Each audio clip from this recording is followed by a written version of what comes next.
Efectos de la negación en el razonamiento con situaciones fácticas y contrafácticas. El IP del proyecto es Carlos Santamaría, pero por motivos personales no ha podido venir aquí hoy, con lo cual estoy yo, ¿no? Yo soy Isabel Orenes y soy contratada en este proyecto. El proyecto está financiado por el Ministerio de Ciencia e Innovación y, bueno, de lo que vamos a estudiar nosotros en este proyecto es algo mucho más sencillo de todo lo que se ha hablado hoy, ¿no? Porque nosotros lo que vamos a estudiar es la negación, ¿no? Es decir, vamos a estudiar la palabra no. Cómo las personas comprenden y entienden la palabra no. Esto es una palabra que a alguien le puede parecer, pero ¿cómo se puede estudiar eso? Bueno, pues es una palabra muy importante, puesto que está en todas las lenguas. No sé si habéis escuchado hablar de las lenguas del Amazonas, que son lenguas muy primitivas, apenas tienen pensamiento, tienen recursividad, sin embargo, tienen la palabra no, es decir, está presente en cualquier lengua, además está presente en cualquier lenguaje de programación, la negación, y además los niños la adquieren desde muy temprano, ¿no? Es decir, en torno al año, cuando apenas manejan 2 o 3 palabras, tienen la palabra no.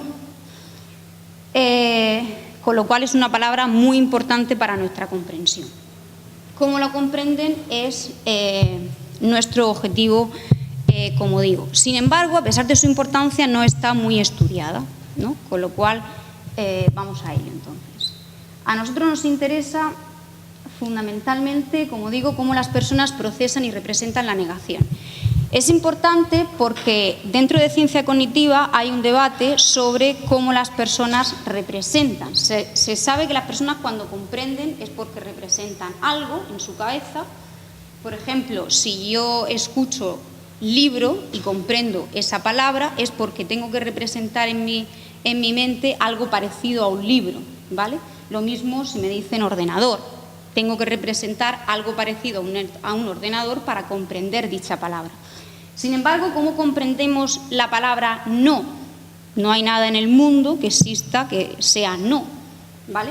Con lo cual, dentro de ciencia cognitiva hay como 2 grandes teorías. Hay unos que dicen que la comprensión, con lo cual la única forma de representar es icónica, es decir, a través más o menos de imágenes, con lo cual la única forma de representar la negación sería esta forma, ¿no? Es decir, una representación simbólica, ¿vale?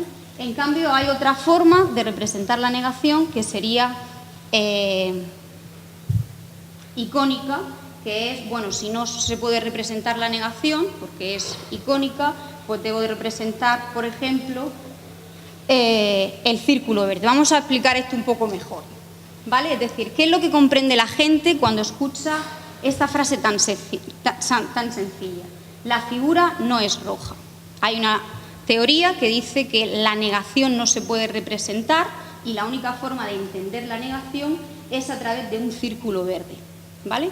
Y hay otra gran teoría que dice que la negación sí que se puede representar, la negación es simbólica, con lo cual alguien podría crear un círculo rojo tachado, ¿vale? Una u otra nos permitiría discriminar entre teorías que entienden que la negación se puede representar de forma simbólica y otras que nuestras representaciones son exclusivamente icónicas. ¿Cómo vamos a saber cómo las personas comprenden esta frase tan sencilla? Bueno, pues vamos a utilizar varias técnicas. La primera es los movimientos oculares.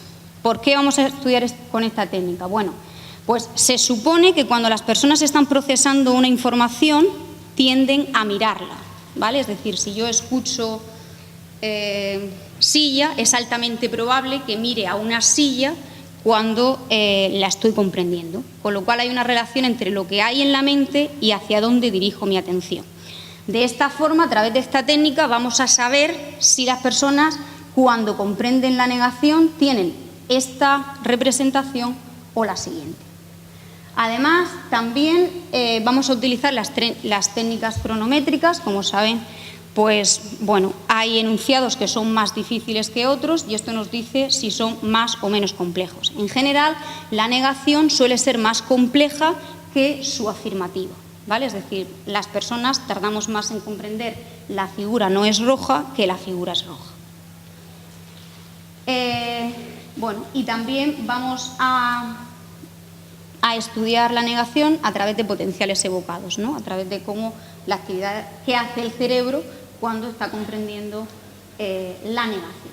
Bueno, como digo, el primer objetivo que nosotros nos planteamos es cómo la gente comprende y representa la negación, y ese es el objetivo que me voy a centrar. Pero esta investigación tiene otros muchos objetivos, ¿no? Con tareas mucho más complejas, con enunciados mucho más complejos, en situaciones fácticas y contrafácticas, es decir, reales o imaginarias, pero simplemente, puesto que teníamos 10 minutos, me voy a centrar en una idea, ¿no? Es decir, que si os lleváis una idea de esta charla, pues bienvenido, ¿no? Pero de todas formas, si hay alguna duda o tenéis interés, pues es un placer explicaros más cosas, ¿no?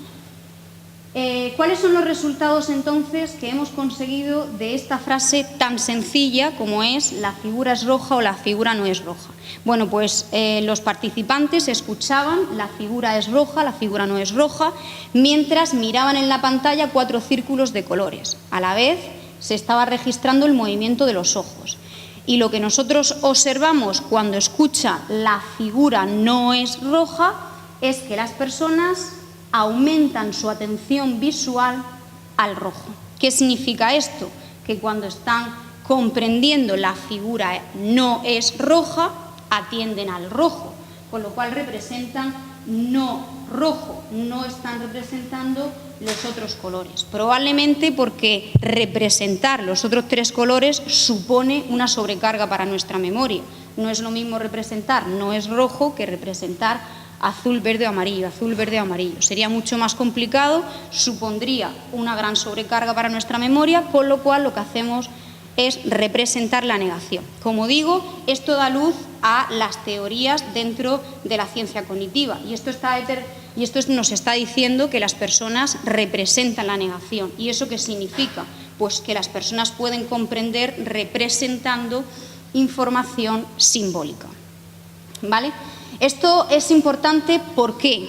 ¿Qué aporta esto al mundo? Bueno, pues aporta y mucho, ¿no? Primero, pues ahora en investigación se está llevando a cabo un gran proyecto, ¿no? Que trata de simular un gran cerebro, ¿no? Y trata de simular cómo son esas funciones cognitivas que nosotros llevamos a cabo. Que las personas comprendamos con un tipo de representación u otra son fundamentales para conocer el software con el que hay que trabajar, con lo cual este tipo de información, si la información con la que trabajamos es simbólica o icónica, va a determinar un software u otro que es el que están desarrollando, ¿no? De hecho, ayer le dieron a un español 2 millones, ¿no? 2.000 millones o 2 millones o no sé, en América, ¿no? Con lo cual es algo importante. Además, ¿qué supone entender cómo las personas procesan la negación? Pues bueno, pues cómo yo sé que tú procesas algo me permite a mí hablar en términos de una manera o de otra. Por ejemplo, en todos los ámbitos, pero especialmente, por ejemplo, he puesto aquí a la hora de presentar un examen, ¿no? Muchas veces los profesores ponen exámenes con enunciados negativos. Bueno, pues hoy sabemos que los enunciados negativos son complejos de entender si se presentan de forma aislada. Si tú a una persona le dices que la bacteria no es porque no es el caso, dime si este enunciado es verdadero o falso, pues lo que le estás haciendo a ese alumno es complicarle la existencia, no lo va a comprender, o lo va a comprender peor que si le presentas el enunciado en términos afirmativos, porque en el fondo lo que interesa es saber si tiene el conocimiento o no lo tiene. Con lo cual, la forma de presentar la información es fundamental para la mejor o peor comprensión del alumno, que en el fondo es lo que nos interesa. Además, ¿qué otras aportaciones tiene esto de saber cómo las personas procesan, ¿no? Y en nuestro caso, la negación para la sociedad? Bueno, pues yo he presentado aquí 3, pero vamos, es que es para todo, ¿no? Educación, terapias, marketing, ¿por qué? Bueno, pues vivimos en una sociedad en la que nos gusta siempre hablar en términos negativos, ¿no? No hagas esto, no hagas lo otro, no seas sedentario, no fumes, no tomas droga, ¿no? Es decir, siempre en términos negativos. Y lo que hoy sabemos de nuestras investigaciones es que cuando tú estás diciendo no, lo que hemos encontrado es que está activando el concepto precisamente que quieres evitar, ¿no? Es decir, cuando le dices a una persona no pienses en algo, uno puede pensar que está inhibiendo ese concepto activado, ¿no? Pero realmente lo que está haciendo es activarlo, ¿vale? Bueno, pues entonces el mensaje aquí es: habla en términos afirmativos, no digas no al sedentarismo, sino habla en términos afirmativos, haz deporte, ¿no? Bien, el sector socioeconómico es un poco lo que estábamos diciendo, ¿no? Aquí os he puesto un ejemplo que he visto al venir. Esto parece ser que es algo que como que no existe, pero esto es un anuncio que está aquí en el aulario, ¿no? Y pone alcohol y conducir son incompatibles. Bueno, pues este anuncio es alcohol y conducir no. Esto es un ejemplo de lo que no debe hacerse, porque tú no puedes presentar a las personas, bueno, se lo puedes presentar, pero que sepas cuáles son las consecuencias de ello. Es decir, si tú presentas alcohol y conducir no, estás activando a las personas dos conceptos que no quieres que vayan juntos. Negar algo supone activar esos dos conceptos, con lo cual, para no hacer eso, hay que activar el concepto que uno quiere activar, que es ponle una botella de alcohol y coge el taxi. Es decir, relaciona los conceptos que quieres que relacione la persona en su cabeza, ¿no? No relaciones aquello que no quieres que vaya junto, porque en el fondo es lo que se activa. Bien, pues nada, como conclusión general, lo que nosotros, ya digo que he presentado solamente un estudio, porque si consigo que quede esta idea clara, está bien, ¿no? Pero hay muchos más estudios, pero realmente lo que te he tratado de transmitir aquí es que, bueno, pues lo que hemos encontrado en las investigaciones es que cuando uno habla en términos negativos, no a algo, está activando un concepto que es precisamente el que queremos inhibir, ¿no? Con lo cual, lo mejor es hablar siempre en términos afirmativos y fomentar la conducta que queremos, ¿no? Y nada, muchísimas gracias.